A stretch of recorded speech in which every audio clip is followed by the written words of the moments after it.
Je voudrais à mon tour saluer la presse de notre pays et au nom aussi du porte-parole, présenter nos excuses pour les quelques désagréments notés pour le démarrage de ce point de presse et dire aussi pour la prochaine fois, nous prendrons toutes les dispositions pour mettre dans les meilleures conditions de travail.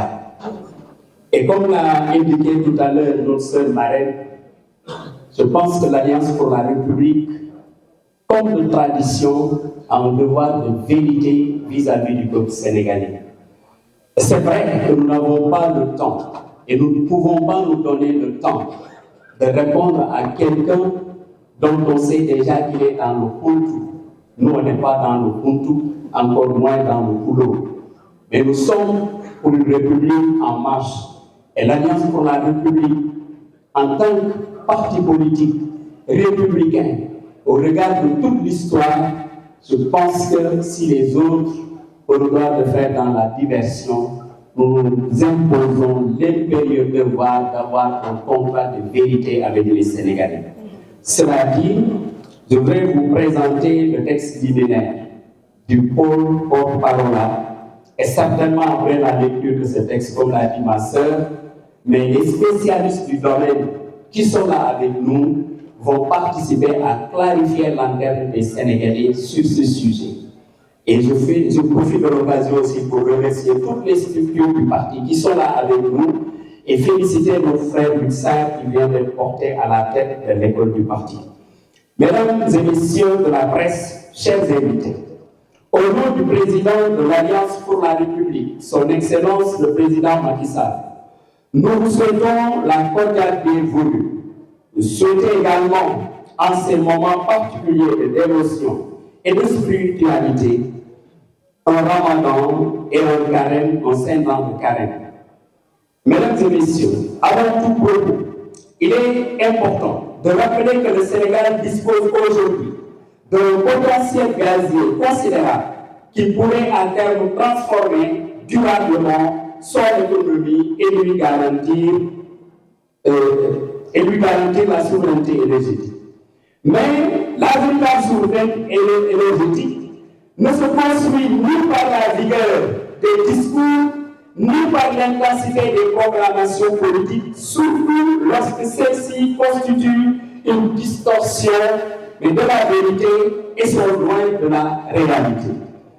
La dernière sortie de monsieur, le Premier ministre Ousmane Sonko, truffée de tant de vérité, nous conduit aujourd'hui à rétablir la réalité des faits qu'il a volontairement transvertis, restant ainsi conforme à son obsession maladive, mais de ternir l'image du régime sortant et le bilan élogieux du président Macky Sall.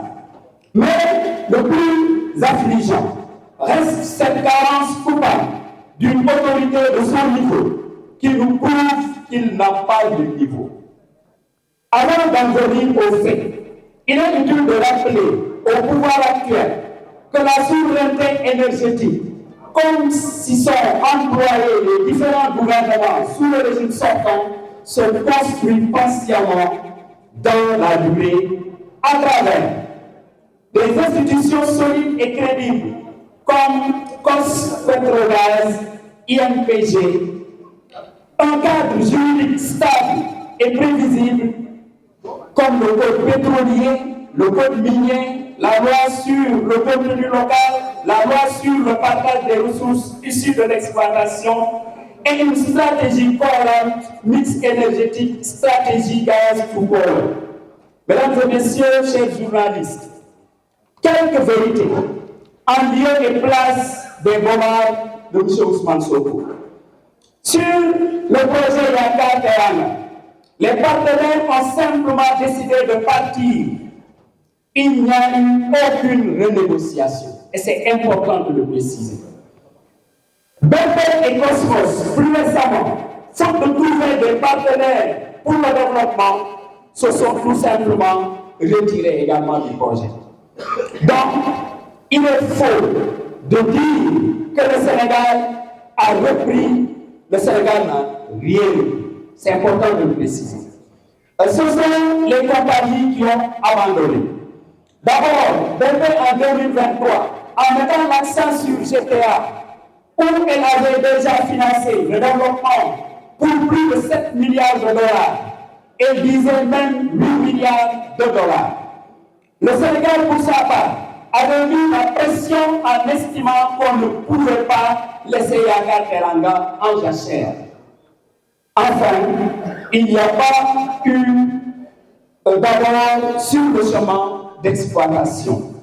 Finalement, BP a préféré sortir en remettant ses parts à l'association Petrosen Cosmos, parce qu'en réalité, Cosmos a tout fait, mais n'a pas réussi à trouver de partenaire. À son tour, Cosmos vient également de sortir. Donc, le bloc redevient libre. Il n'y a aucune renégociation dans cette affaire. Et pour l'Alliance pour la République, soutenir le contraire n'est que pur mensonge et affabulation. Mesdames et messieurs, en lieu et place des bandits de Ousmane Sonko, l'enjeu pour le Sénégal, c'est de trouver un major pétrolier pour reprendre et investir pas moins de 5 milliards de dollars avec une option d'alimenter la demande nationale et l'exploitation de LNG en même temps. Notre pays ne fera pas face à ces défis, ni par les risques, le bavardage, encore moins par la calomnie ou le mensonge, qui sont autant de signes manifestes de l'incompétence du pouvoir de PASTEF. Sur le secteur de la cimenterie, la mauvaise foi de Ousmane Sonko est terrifiante. Des discussions avec l'État avaient fixé 2026 comme la fin du régime minier pour les cimentiers. Cette date correspondait à la 15e année pour les cimenteries d'Angote, étant entendu que toutes les nouvelles cimenteries ont bénéficié par le passé des avantages fiscaux prévus par le code minier. En l'occurrence, il ne s'est jamais s'agi de faveurs qui leur ont été données, mais bien de l'application des dispositions du code minier et du code des investissements du Sénégal au regard du caractère stratégique du secteur. Il convient de noter qu'en 2022, au niveau du code minier, a été ajouté sur le projet gazier GTA. C'est la loi pétrolière qui guide le contrat d'utilisation. Il s'agit d'un projet commun avec la Mauritanie. Le Sénégal, seul ne peut pas se lever et décider de dénoncer le contrat d'utilisation que la loi qui le lie à la Mauritanie et par lequel les deux États partis agissent ensemble. Le véritable défi n'est donc pas de multiplier les avances spectaculaires, mais de créer les conditions d'un développement maîtrisé, économiquement viable et juridiquement sécurisé des ressources. Et je pense que notre juriste maison reviendra sur ça tout à l'heure. Dans l'industrie pétrolière et gazière, la crédibilité d'un pays se construit par la constance de ses engagements et sur la stabilité des règles. Une politique de l'Union nationale. La sortie effrontée et mensongère de Ousmane Sonko n'a d'autre perspective que de masquer la crise dans laquelle le PASTEF a plongé notre pays en agissant comme un contre-feu. Le notre combat au sommet de l'État sur fond de position de pouvoir au mépris des urgences et des questions prioritaires de nos compatriotes exige toute affaire cessante que les militants et responsables du parti et non de l'opposition se donnent les moyens de battre le régime de PASTEF aux prochaines consultations électorales.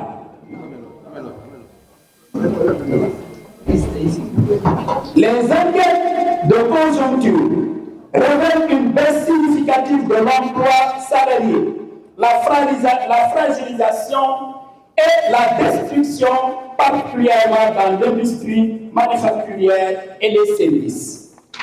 En effet, plusieurs unités industrielles locales ont cessé leur activité ou réduit leur production entraînant une perte de souveraineté économique.